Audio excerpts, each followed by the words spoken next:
You are buying honey at the grocery store while your tomatoes barely set fruit and your squash flowers fall off before they produce anything.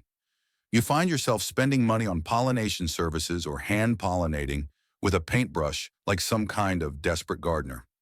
The reason this is happening is that your garden has no bees, and the reason your garden has no bees is that your garden has no flowers. Without flowers, there is no nectar. Without nectar, there are no bees. Without bees, there is no pollination. And without pollination, your garden produces maybe 30% of what it could actually produce. This is the problem with modern vegetable gardens. They are designed to grow vegetables and nothing else. No flowers, no herbs, no diversity, just rows of tomatoes, peppers, and squash. Bees fly right over these gardens because there is nothing for them. Consequently, you get poor pollination and low yields.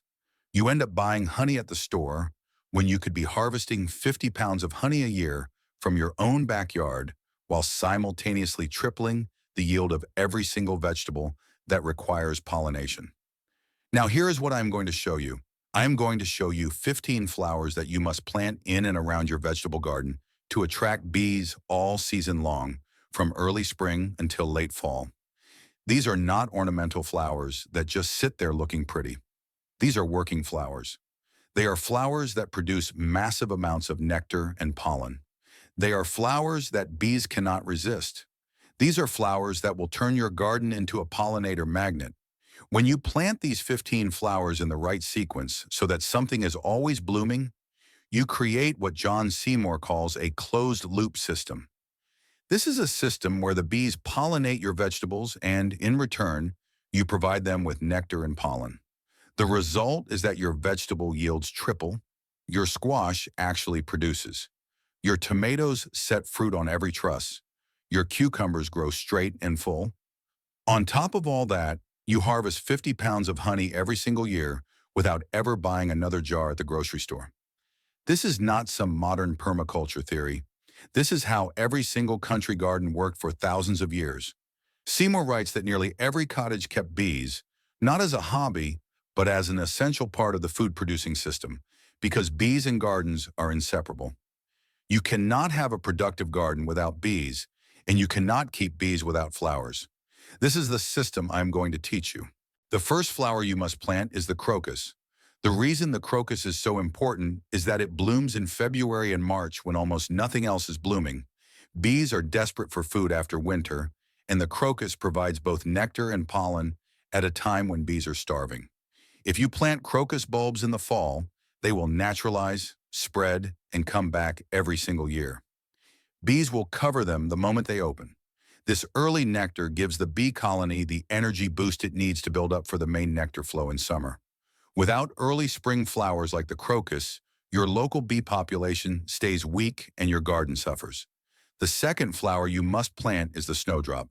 The snowdrop blooms even earlier than the crocus, sometimes in January depending on your climate. It is one of the very first sources of pollen available to bees. Bees need pollen to feed their larvae. Without pollen, the colony cannot grow. The snowdrop provides this critical early pollen. Like the crocus, it is a bulb that you plant once and it comes back forever. It spreads slowly over the years until you have drifts of white flowers covering the ground in late winter. Bees will work these flowers even in cold weather, even when the temperature is barely above freezing, because they are that desperate for food. The third flower you must plant is fruit tree blossoms. I know this is not technically a flower you plant separately, but if you have any fruit trees in your garden, apples, pears, cherries, or plums, these trees produce massive amounts of nectar and pollen in April and May. Bees absolutely swarm fruit tree blossoms. This is one of the main nectar flows of the year. If you do not have fruit trees, you should plant at least one or two because they serve a dual purpose. They feed the bees in spring, and they give you fruit in summer and fall. The pollination from the bees ensures that your fruit trees actually set fruit instead of just blooming and dropping all the flowers. Seymour writes that fruit trees were always part of the country garden because they provided food for both humans and bees.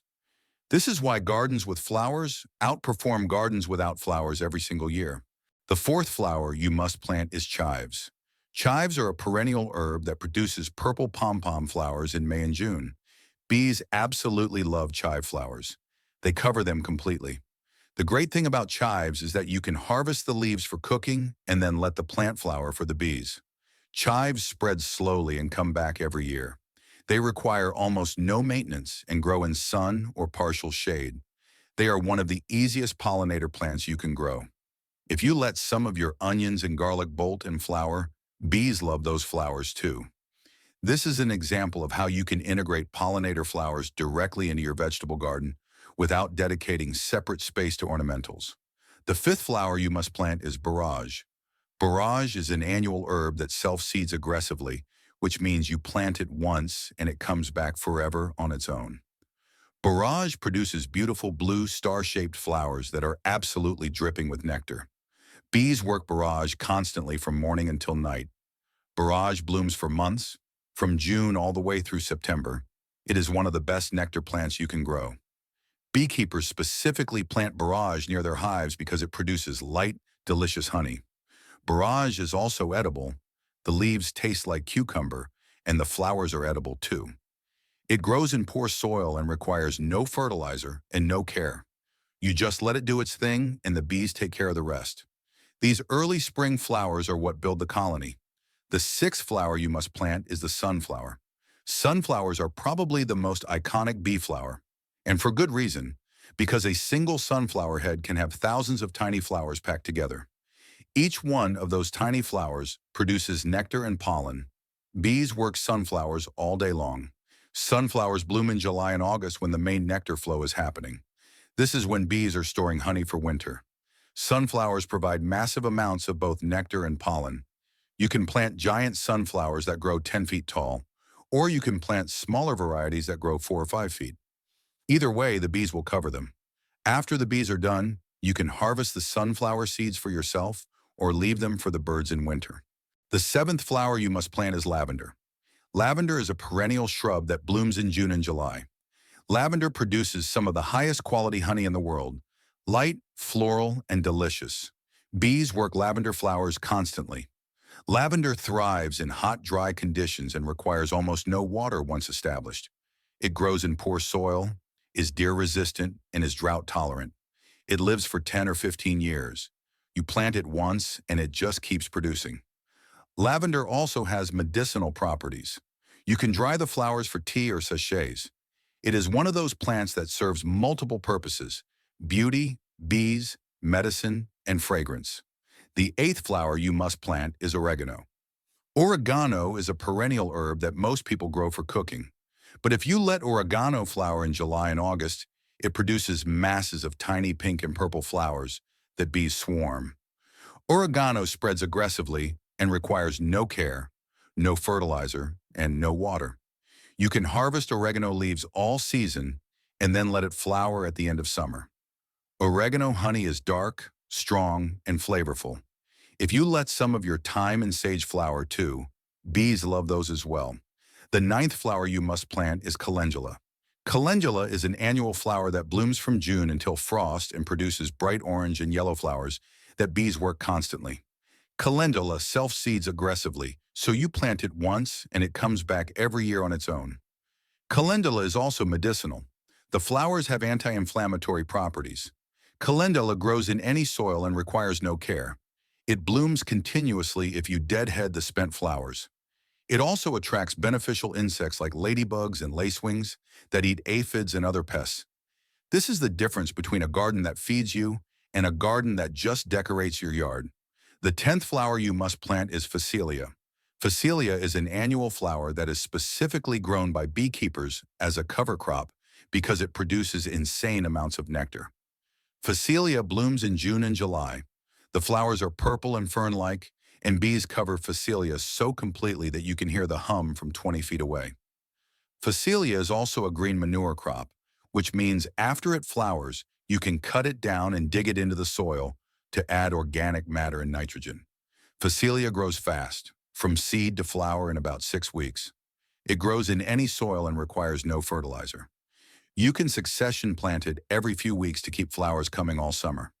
This is one of those plants that serves multiple purposes: bee forage, green manure, and soil improvement. The 11th flower you must plant is cosmos. Cosmos is an annual flower that blooms from July until frost and produces large daisy-like flowers in pink, white, and orange that bees work all day long. Cosmos is incredibly easy to grow. You just gather the seeds in spring and they germinate in a week.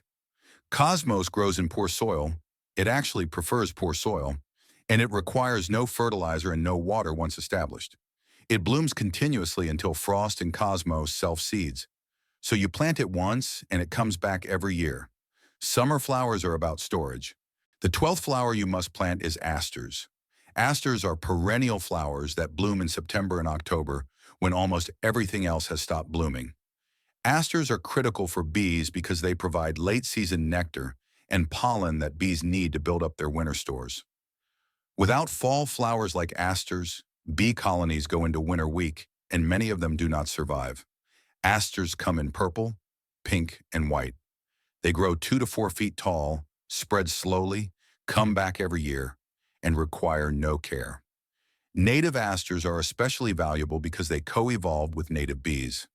If you plant asters, you are not just feeding honeybees, you are feeding bumblebees, mason bees, and all the other native pollinators that are critical for a healthy garden. The 13th flower you must plant is goldenrod. Goldenrod blooms in September and October. It produces masses of bright yellow flowers that are absolutely loaded with pollen. Bees pack their pollen baskets full of goldenrod pollen to feed their larvae before winter. Goldenrod gets a bad reputation because people think it causes allergies, but that is ragweed, not goldenrod.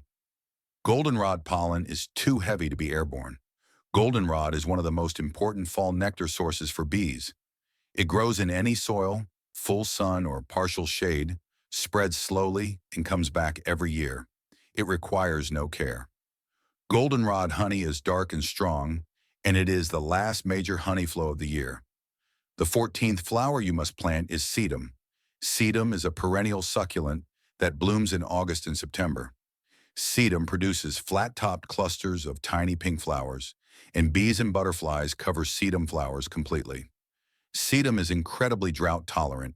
It grows in poor soil, requires no water, no fertilizer, and no care, and it comes back every year. Sedum is also evergreen. The foliage stays green all winter and provides structure and interest in the garden even when nothing else is growing. Sedum is one of those plants that you plant once and forget about, and it just keeps producing year after year. The 15th flower you must plant is buckwheat. Buckwheat is an annual cover crop that blooms in July and August. Buckwheat produces masses of tiny white flowers that are absolutely dripping with nectar. Buckwheat honey is dark and strong and has a distinctive flavor. Beekeepers specifically plant buckwheat for honey production. Buckwheat grows incredibly fast, from seed to flower in about 30 days. It grows in any soil, even terrible soil, and requires no fertilizer. After it flowers, you can cut it down and use it as mulch or dig it into the soil as green manure. Buckwheat also suppresses weeds because it grows so densely.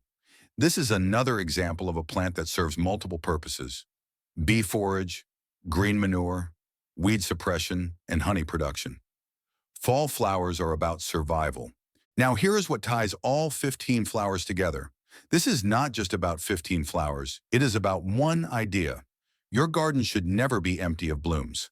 What that means is that from February, when the crocuses bloom, until October, when the asters and goldenrod finish, there should always be something flowering in your garden. When you plant these 15 flowers in sequence, you create a continuous nectar flow that supports bees all season long. The bees, in return, pollinate your vegetables. This is what Seymour calls the closed-loop system, a system where every element supports every other element.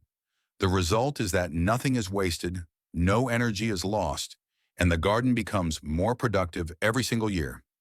Here is the practical system. In fall, plant crocus and snowdrop bulbs around the edges of your garden beds.